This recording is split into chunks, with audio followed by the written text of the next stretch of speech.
Kinh 180. Đoạn ác bất thiện pháp. Tôi nghe như vậy.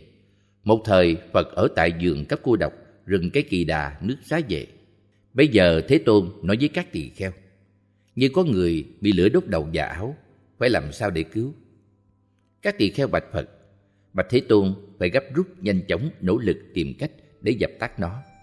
Phật bảo các tỳ kheo: đầu và áo bị đốt cháy còn có thể tạm quên đi được, còn lửa vô thường mà hừng hực thì cần phải đoạn trừ tận diệt.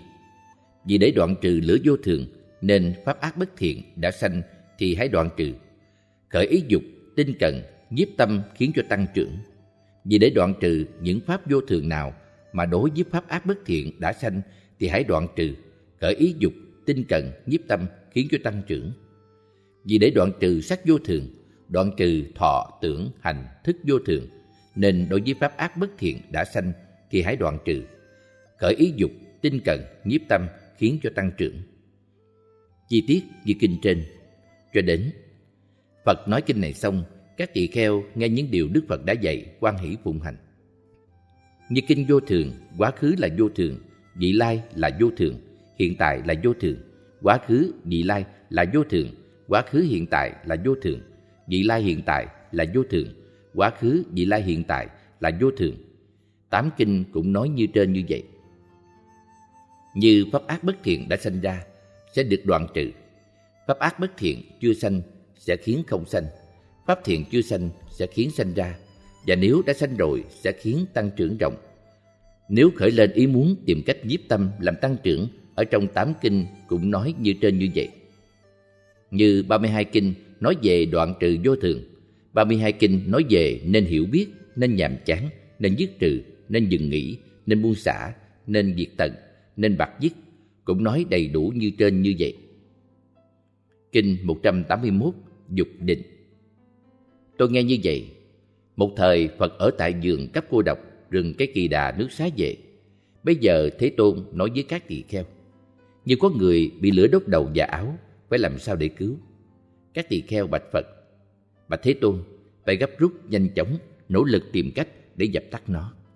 Phật bảo các tỳ kheo: đầu và áo bị đốt cháy còn có thể tạm quên đi được, còn lửa vô thường mà hừng hực thì cần phải đoạn trừ tận diệt. Vì để đoạn trừ lửa vô thường nên tu dục định đoạn hành thành tựu như ý túc. Vậy nên đoạn trừ những pháp vô thường nào? Để đoạn trừ sắc vô thường, đoạn trừ thọ, tưởng, hành, thức vô thường, cho nên tu dục định đoạn hành thành tựu như ý túc. Chi tiết như kinh đã nói. Cho đến Phật nói kinh này xong, các tỳ kheo nghe những điều Đức Phật đã dạy, hoan hỷ phụng hành. Như vô thường, quá khứ là vô thường, vị lai là vô thường, hiện tại là vô thường. Quá khứ, vị lai là vô thường, quá khứ hiện tại là vô thường, vị lai hiện tại là vô thường, quá khứ, vị lai hiện tại là vô thường. 8 kinh cũng nói như trên như vậy. Như kinh tu dục định, 32 kinh nói về tinh tấn định, ý định, tư duy định cũng như vậy. Như 32 kinh nói về nên đoạn trừ, 32 kinh nói về nên hiểu biết, nên nhàm chán, nên dứt trừ, nên dừng nghỉ, nên buông xả, nên diệt tận, nên dứt bặt, cũng dạy như trên như vậy. Kinh 182. Tính căn. Tôi nghe như vậy. Một thời Phật ở tại vườn Cấp Cô Độc, rừng Cái Kỳ Đà, nước Xá Vệ. Bây giờ Thế Tôn nói với các tỳ kheo: như có người bị lửa đốt đầu và áo, phải làm sao để cứu? Các tỳ kheo bạch Phật: bạch Thế Tôn, phải gấp rút nhanh chóng nỗ lực tìm cách để dập tắt nó. Phật bảo các tỳ kheo: đầu và áo bị đốt cháy còn có thể tạm quên đi được, còn lửa vô thường mà hừng hực thì cần phải đoạn trừ tận diệt. Vì muốn đoạn trừ lửa vô thường nên tu tính căn. Vậy nên đoạn trừ những pháp vô thường nào? Đoạn trừ sắc vô thường, đoạn trừ thọ, tưởng, hành, thức vô thường, nên tu tính căn. Nói chi tiết như vậy. Cho đến Phật nói kinh này xong, các tỳ kheo nghe những điều Đức Phật đã dạy, hoan hỷ phụng hành. Như kinh nói về vô thường, quá khứ là vô thường, vị lai là vô thường, hiện tại là vô thường. Quá khứ, vị lai là vô thường, quá khứ hiện tại là vô thường, vị lai hiện tại là vô thường, quá khứ, vị lai hiện tại là vô thường, cũng dạy như trên. Như 8 kinh nói về tính căn, 8 kinh nói về tu tinh tấn căn, niệm căn, định căn, tuệ căn, cũng dạy như trên như vậy. Như 40 kinh nói về nên đoạn trừ, 40 kinh nói về nên hiểu biết, nên nhàm chán, nên dứt trừ, nên dừng nghỉ, nên buông xả, nên diệt tận, nên dứt bặt, cũng dạy như trên như vậy. Kinh 183 Tính lực. Tôi nghe như vậy, một thời Phật ở tại vườn cấp cô độc, rừng Cái Kỳ Đà nước Xá Về. Bấy giờ Thế Tôn nói với các tỳ kheo: như có người bị lửa đốt đầu và áo, phải làm sao để cứu? Các tỳ kheo bạch Phật: bạch Thế Tôn, phải gấp rút, nhanh chóng, nỗ lực tìm cách để dập tắt nó. Phật bảo các tỳ kheo: đầu và áo bị đốt cháy còn có thể tạm quên đi được, còn lửa vô thường mà hừng hực thì cần phải đoạn trừ tận diệt. Vì muốn đoạn trừ lửa vô thường nên tu tín lực. Vậy để đoạn trừ những pháp vô thường nào phải tu tín lực? Đoạn trừ sắc vô thường nên tu tín lực. Đoạn trừ thọ, tưởng, hành, thức vô thường nên tu tín lực. Nói chi tiết như trên cho đến Phật nói kinh này xong, các tỳ kheo nghe những điều Đức Phật đã dạy, hoan hỷ phụng hành. Như kinh dạy về vô thường, quá khứ là vô thường, vị lai là vô thường, hiện tại là vô thường, quá khứ vị lai là vô thường, quá khứ hiện tại là vô thường, vị lai hiện tại là vô thường, quá khứ vị lai hiện tại là vô thường. 8 kinh cũng dạy như trên như vậy. Như kinh dạy về tính lực, 8 kinh dạy về tinh tấn lực, niệm lực, định lực, tuệ lực cũng dạy như trên như vậy. Như 40 kinh dạy về đoạn trừ. Trong mỗi một kinh của 40 kinh dạy về nên hiểu biết, nên nhàm chán, nên dứt trừ, nên dừng nghỉ, nên buông xả, nên diệt tận, nên dứt bặt cũng dạy như trên như vậy. Kinh 184 Niệm giác Phật. Tôi nghe như vậy, một thời Phật ở tại vườn cấp cô độc, rừng Cái Kỳ Đà nước Xá Về. Bây giờ Thế Tôn nói với các tỳ kheo: như có người bị lửa đốt đầu và áo, phải làm sao để cứu? Các tỳ kheo bạch Phật: bạch Thế Tôn, phải gấp rút, nhanh chóng, nỗ lực tìm cách để dập tắt nó. Phật bảo các tỳ kheo: đầu và áo bị đốt cháy còn có thể tạm quên đi được, còn lửa vô thường mà hừng hực thì cần phải đoạn trừ tận diệt. Vì để đoạn trừ lửa vô thường nên tu niệm giác Phật. Vậy để đoạn trừ những pháp vô thường nào phải tu niệm giác Phật? Đoạn trừ sắc vô thường nên tu niệm giác Phật. Đoạn trừ thọ, tưởng, hành, thức vô thường nên tu niệm giác Phật. Chi tiết như trên cho đến Phật nói kinh này xong, các tỳ kheo nghe những điều Đức Phật đã dạy, hoan hỷ phụng hành.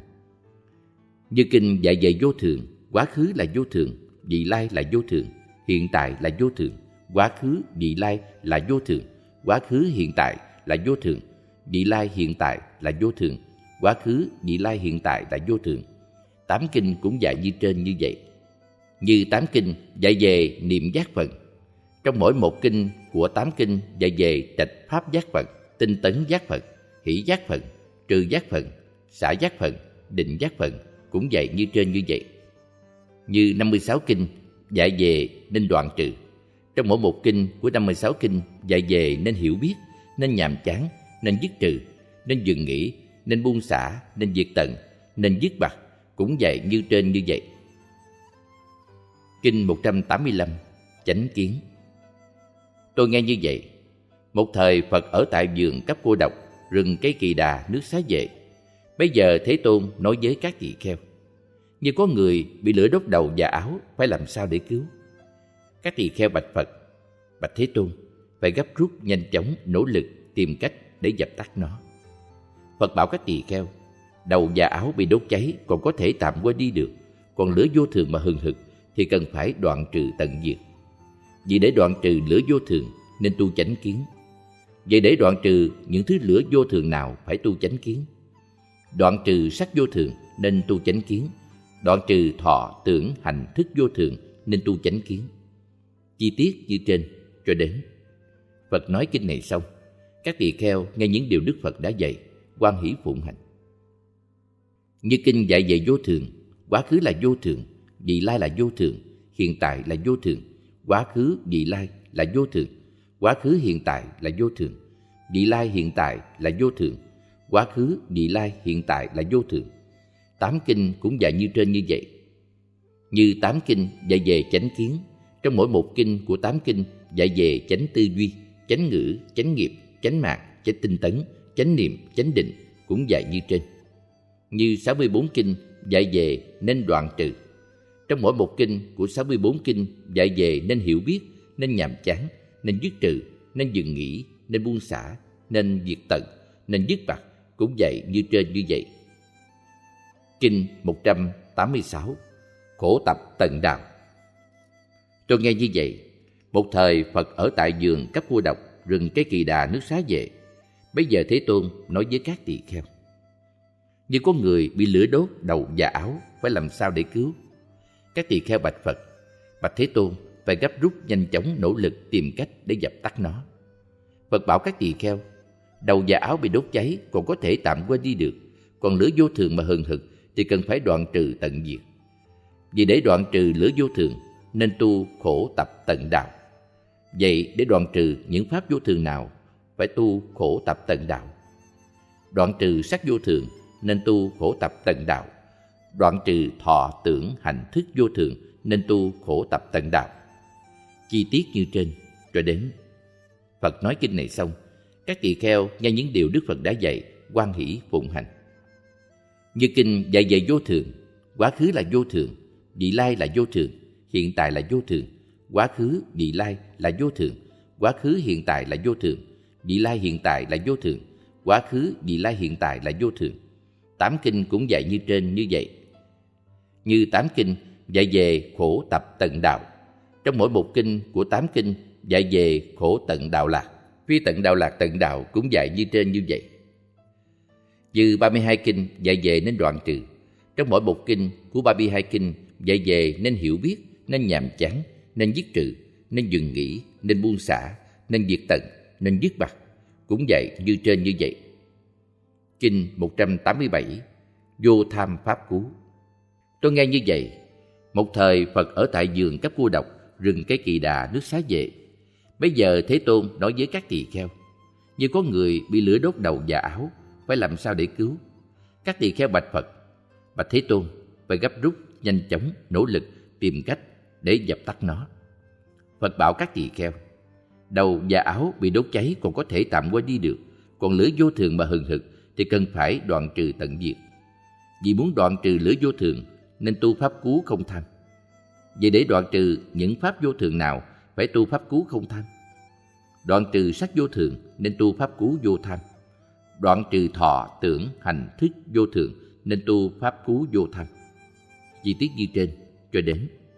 Phật nói kinh này xong, các tỳ kheo nghe những điều Đức Phật đã dạy, hoan hỷ phụng hành. Như kinh dạy về vô thường, quá khứ là vô thường, vị lai là vô thường, hiện tại là vô thường, quá khứ vị lai là vô thường, quá khứ hiện tại là vô thường, vị lai hiện tại là vô thường, quá khứ vị lai hiện tại là vô thường. 8 kinh cũng dạy như trên như vậy. Như 8 kinh dạy về nên tu pháp cứu không tham. Trong mỗi một kinh của 8 kinh dạy về pháp cứu, chánh cứu, các cứu không nhuế, không si cũng dạy như trên như vậy. Như 24 kinh dạy về nên đoạn trừ. Trong mỗi một kinh của 24 kinh dạy về nên hiểu biết, nên nhàm chán, nên dứt trừ, nên dừng nghỉ, nên buông xả, nên diệt tận, nên dứt bặt cũng dạy như trên như vậy. Kinh 188 chỉ. Tôi nghe như vậy, một thời Phật ở tại vườn cấp cô độc, rừng cây Kỳ Đà nước Xá Vệ. Bây giờ Thế Tôn nói với các tỳ kheo: như có người bị lửa đốt đầu và áo, phải làm sao để cứu? Các tỳ kheo bạch Phật: bạch Thế Tôn, phải gấp rút nhanh chóng nỗ lực tìm cách để dập tắt nó. Phật bảo các tỳ kheo: đầu và áo bị đốt cháy còn có thể tạm quên đi được, còn lửa vô thường mà hừng hực thì cần phải đoạn trừ tận diệt. Vì để đoạn trừ lửa vô thường nên tu chỉ. Vậy để đoạn trừ những pháp vô thường nào phải tu chỉ? Đoạn trừ sắc vô thường nên tu chỉ. Đoạn trừ thọ tưởng hành thức vô thường nên tu chỉ. Chi tiết như trên cho đến. Phật nói kinh này xong, các tỳ kheo nghe những điều Đức Phật đã dạy, hoan hỷ phụng hành. Như kinh dạy về vô thường, quá khứ là vô thường, vị lai là vô thường, hiện tại là vô thường, quá khứ vị lai là vô thường, quá khứ hiện tại là vô thường, vị lai hiện tại là vô thường, quá khứ vị lai hiện tại là vô thường. 8 kinh cũng dạy như trên như vậy. Như 8 kinh dạy về tu chỉ, 8 kinh dạy về tu quán cũng dạy như trên như vậy. Như 16 kinh dạy về đến đoạn trừ. Trong mỗi một kinh của 16 kinh dạy về nên hiểu biết, nên nhàm chán, nên dứt trừ, nên dừng nghỉ, nên buông xả, nên diệt tận, nên dứt bặt, cũng vậy như trên như vậy. Những gì thuộc về sắc, hoặc quá khứ, hoặc vị lai, hoặc hiện tại, hoặc trong, hoặc ngoài, hoặc thô, hoặc tế, hoặc tốt, hoặc xấu, hoặc xa, hoặc gần, tất cả chúng chẳng phải ngã, chẳng phải khác ngã, chẳng ở trong nhau, phải biết như thật. Và đối với thọ, tưởng, hành, thức lại cũng như vậy. Là đa văn thánh đệ tử phải chánh quán như vậy, thì đối với sắc sẽ sinh ra nhàm chán, đối với thọ, tưởng, hành, thức cũng sinh ra nhàm chán. Khi đã nhàm chán rồi thì sẽ không thích, vì đã không thích nên giải thoát tri kiến. Sự sanh của ta đã chấm dứt, phạm hạnh đã lập, những gì cần làm đã làm xong, tự biết không còn tái sanh đời sau nữa. Phật nói kinh này xong, các tỳ kheo nghe những điều Đức Phật đã dạy, vui mừng thực hành theo. Như kinh dạy về vô thường, cũng vậy, đối với dao động, chuyển xoay, ốm yếu, bệnh hoạn, phá hoại, bệnh vật vờ, hủ bại, nguy đốn, không thường, không an, biến đổi, khổ não, tai hoạn, ma tà, ma thế, ma khí, như bọt, như bong bóng, như cây chuối, như quyển, yếu kém tham đắm, đánh giết, đao kiếm, ganh ghét, tàn sát nhau, tổn giảm, hao suy, trói buộc, đánh đập, ghẻ chóc, ung nhọt, gai nhọn, phiền não, trách phạt, che giấu lỗi lầm, buồn rầu, lo lắng, ác tri thức, khổ không, chẳng phải ngã, chẳng phải những gì thuộc về ngã, oan gia, dây bủa, chẳng phải nghĩa, chẳng phải an ủi, nhiệt não, không bóng mát, không chỗ ở, không che giấu, không nương tựa, không bảo vệ, pháp sanh, pháp già, pháp bệnh, pháp chết, pháp ưu bi, pháp khổ não, pháp không sức, pháp yếu kém, pháp không thể muốn, pháp dụ dẫn, pháp nuôi dưỡng, có pháp khổ, có pháp giết, có pháp não, có pháp diệt, có pháp tướng, có pháp thổi, có pháp giữ, có pháp thâm hiểm, pháp khó khăn, pháp bất chánh, pháp hung bạo, có pháp tham, có pháp nhuế, sân, có pháp si, pháp không trụ, pháp đốt cháy, pháp chướng ngại, pháp tai ương, pháp tập hợp, pháp tiêu diệt, pháp đóng xương, pháp cục thịt, pháp cầm đuốc, pháp hầm lửa, như rắn độc, như mộng, như dây mượn, như trái cây, như kẻ mổ bò, đồ tể, như kẻ giết người, như xương dính, như nước sâu, như dòng chảy xiết, như sợi dệt, như bánh xe đạp nước, như nhảy nhót, như bình độc, như thân độc, như hoa độc, như trái độc, phiền não xung động, cũng như vậy. Này các tỳ kheo, cho đến việc đoạn trừ quá khứ, vị lai, hiện tại là vô thường, cần phải tu chỉ quán. Vậy muốn đoạn trừ những pháp nào trong quá khứ, vị lai, hiện tại là vô thường, cho đến các kinh khác nhau trong liệt kê trên, dứt bặt, cần phải tu chỉ quán.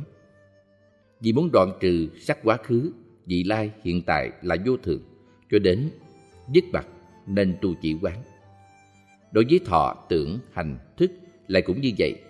Cho nên những gì thuộc về sắc, hoặc quá khứ, hoặc vị lai, hoặc hiện tại, hoặc trong, hoặc ngoài, hoặc thô, hoặc tế, hoặc tốt, hoặc xấu, hoặc xa, hoặc gần, tất cả chúng chẳng phải là ngã, chẳng phải khác ngã, chẳng ở trong nhau, phải biết như thật. Đối với thọ, tưởng, hành, thức lại cũng như vậy.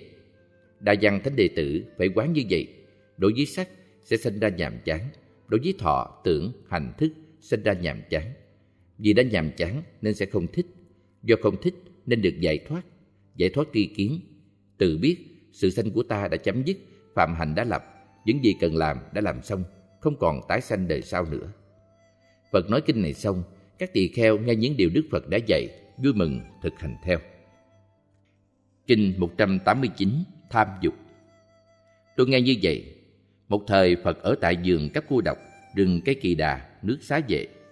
Bấy giờ Thế Tôn nói với các tỳ kheo: vì thành tựu một pháp nên không thể nhận biết sắc là vô thường, biết thọ, tưởng, hành, thức là vô thường. Một pháp được thành tựu là pháp nào? Tham dục. Một pháp được thành tựu nên không có thể nhận biết sắc là vô thường, biết thọ, tưởng, hành, thức là vô thường. Thành tựu một pháp gì? Đó là thành tựu pháp không tham dục. Thành pháp không tham dục có thể nhận biết sắc là vô thường, biết thọ, tưởng, hành, thức là vô thường. Phật nói kinh này xong, các tỳ kheo nghe những điều Đức Phật đã dạy, hoan hỷ phụng hành. Như thành tựu và không thành tựu, đối với biết và không biết thân cận và không thân cận, sáng và không sáng, hiểu và không hiểu, quan sát và không quan sát, suy lượng và không suy lượng, che giấu và không che giấu, gieo trồng và không gieo trồng, đè nén và không đè nén, che mờ và không che mờ lại cũng như vậy. Biết đã như vậy, hiểu rõ đã như vậy, thì khả năng mong cầu, biện biệt, tiếp xúc, nhận thật lại cũng như vậy. Như tham, đối với nhuế, si, sân hận, mắng chửi, chấp chặt, ganh ghét, keo kiệt, lừa dối cũng như vậy. Không hổ, không thẹn, mạn, mạn mạn, tăng mạn, ngã mạn, tăng thượng mạn, tà mạn, tri mạn, kiêu mạn, buông lung, kiêu căng, cống cao, quanh co, hình thức dối trá, dụ lợi, ác lợi, muốn nhiều, muốn thường xuyên, muốn không cung kính, miệng ác, tri thức ác, không nhẫn, tham đắm, không tham, ác tham, thân kiến, biên kiến, tà kiến, kiến thủ, giới thủ, dục ái, sân nhuế, tùy miên, trạo hối, nghi, hôn túy, quanh quẹo, nỗ lực, lừa biếng, loạn tưởng, nhớ nghĩ không đúng, thân bẩn, không ngay thẳng, không dịu dàng, không khác, biết ham muốn, biết sân si, biết tai hại, biết thân thuộc, biết bờ cõi, biết nhẹ dễ, biết yêu nhà người, cùng với sầu ưu, não khổ. Đối với những thứ này, tất cả đều bị che mờ. Cho đến bị che mờ mà không có năng lực diệt sạch sách để tác chứng. Pháp ấy là pháp nào? Là pháp khổ não. Vì khổ não che mờ, nên không có năng lực diệt tận sắc để tác chứng, không có năng lực diệt tận thọ, tưởng, hành, thức để tác chứng. Có một pháp không che mờ, nên có khả năng diệt tận sắc để tác chứng, và có khả năng diệt tận thọ, tưởng, hành, thức để tác chứng. Pháp ấy là pháp nào? Là pháp khổ não. Vì pháp này không che mờ, nên có khả năng diệt tận sắc để tác chứng, và cũng có khả năng diệt tận thọ, tưởng, hành, thức để tác chứng. Phật nói kinh này xong, các tỳ kheo nghe những điều Đức Phật đã dạy, vui mừng thực hành theo.